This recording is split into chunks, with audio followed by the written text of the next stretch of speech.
Hey there guys, my name is Marcus, and in this video I'll guide you how you can easily enable Siri on iPhone 14. So what you want to do is when you're going to have your iPhone here, I'm going to show you straight away. It's iPhone 14, really beautiful. And here you just want to go, hey Siri.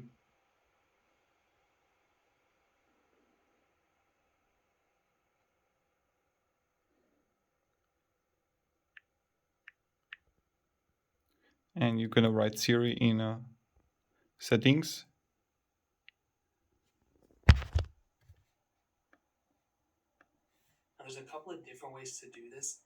The very first way to actually do this is to hold down on your side button right here, where the power button usually is. You can go and hold it down, and you'll come to this little panel.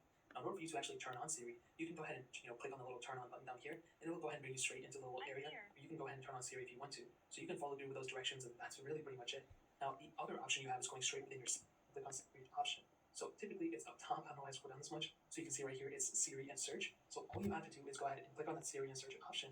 And here you can go ahead and change up your Siri options and change up however you want to and all this other stuff. But Siri is not going to be enabled until you go ahead and hold down this button to the side and you actually download Siri. Now, I actually don't have Siri downloaded on this phone, but that's pretty much it. Once